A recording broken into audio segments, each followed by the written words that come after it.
The biggest mistake that you can make is thinking that the effects of narcissistic abuse fade away as time goes on. You might believe that once you leave the toxic situation, everything will magically return to normal. But let me tell you, it's not that simple.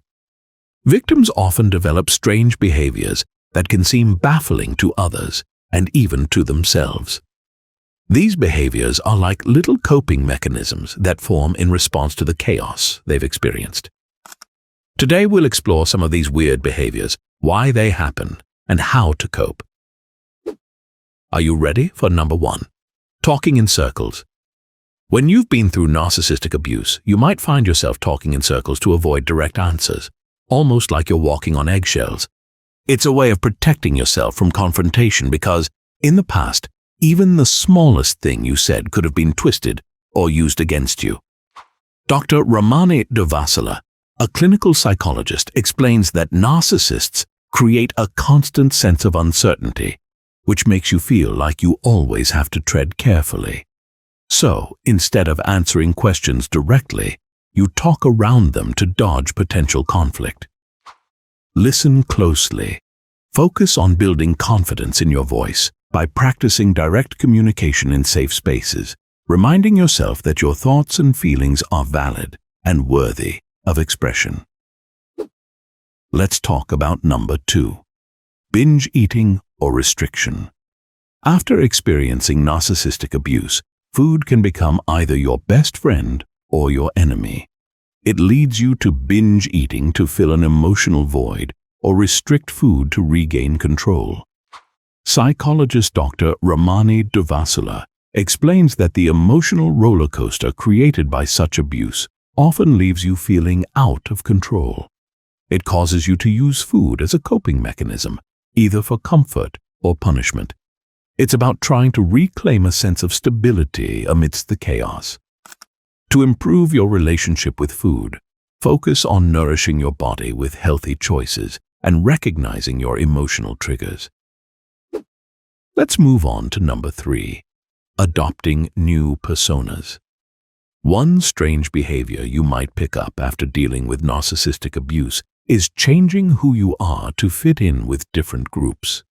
It happens because during the abuse, you were probably always adjusting yourself to please the narcissist, losing a sense of your own identity in the process.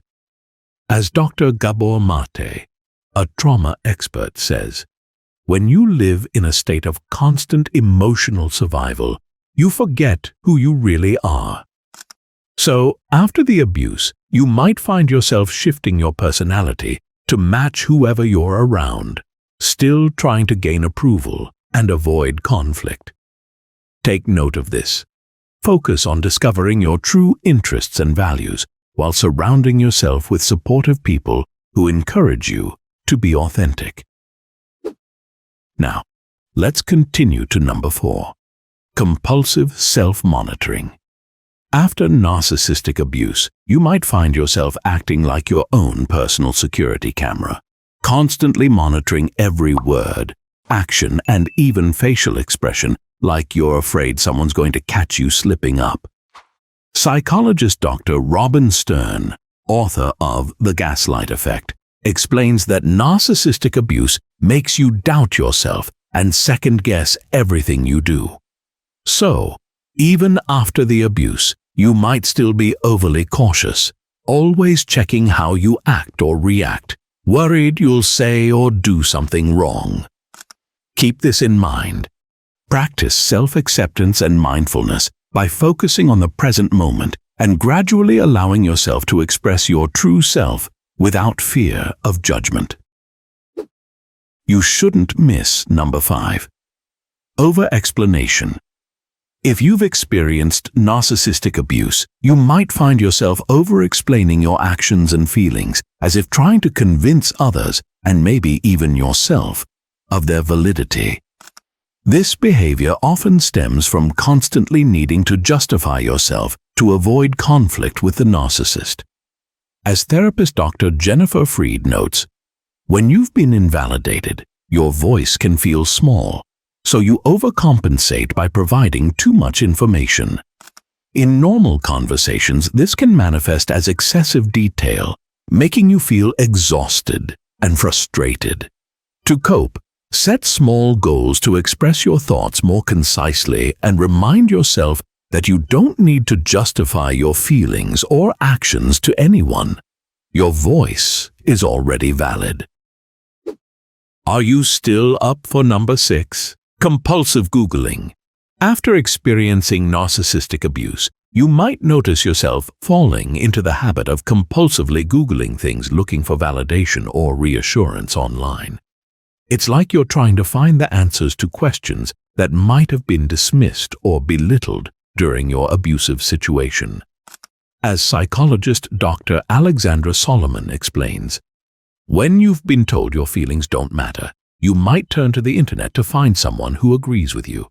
It can lead to over-researching every little detail, spending way too much time gathering information just to feel secure and avoid making mistakes.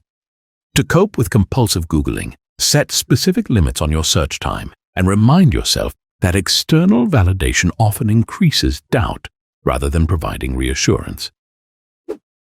Let's keep it moving to number 7. Engaging in impulsive spending.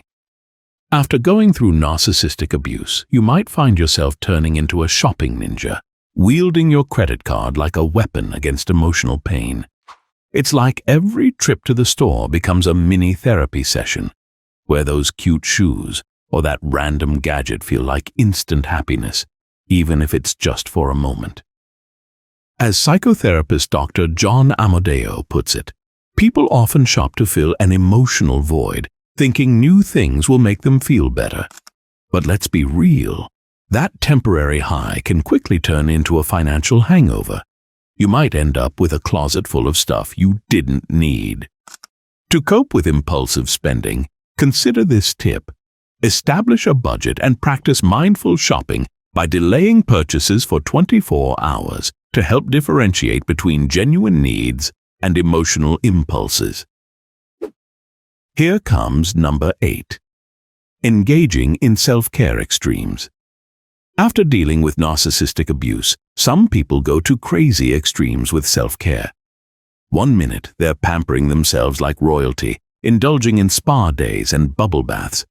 The next, they're skipping meals or neglecting their basic needs altogether. This swing can happen because you're trying to reclaim a sense of control and comfort, but it often just leads to more confusion and stress. As Dr. Ramani Duvasala says, when you've been through narcissistic abuse, it's like you're navigating a maze of self-doubt, and self-care can feel like an all-or-nothing endeavor. Listen carefully. Aim for a balanced routine by incorporating small, consistent self-care practices that prioritize both indulgence and basic needs without swinging to either extreme. Moving on to number 9. Repeatedly touching their face, especially around the mouth and chin. You might notice that after experiencing narcissistic abuse, you find yourself touching your face a lot, particularly around your mouth and chin. It can be a way your body expresses anxiety or discomfort from the stress you've been through. According to psychologist Dr. Tara Well, self-soothing gestures like face touching can signal a need for comfort or reassurance. It's your mind's way of coping with the tension or emotions you may not even realize you're feeling. Take note of this. Practice mindfulness to recognize the behavior and replace it with calming gestures, like squeezing a stress ball. Finally, we're down to number 10.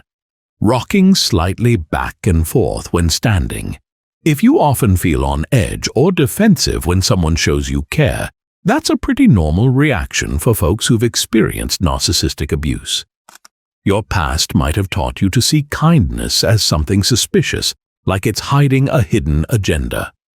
As psychologist Dr. Stephen Stosny puts it, when you've been treated poorly, even small gestures can feel like landmines. It's like your mind is set to defensive mode, making it hard to trust that someone genuinely cares without expecting something in return. Recognizing this pattern is a big step. It shows you're aware of how your experiences shape your reactions. Remember, it's okay to take your time in letting your guard down, and you deserve to experience genuine care without feeling threatened. In wrapping up, it's clear that the weird behaviors we discussed are not just quirks. They're survival tactics shaped by the intense experiences of narcissistic abuse.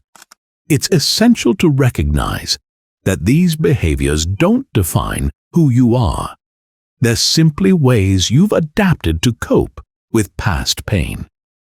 If you find yourself or someone you know navigating these tricky waters, remember that healing is a journey, and it's okay to seek help along the way.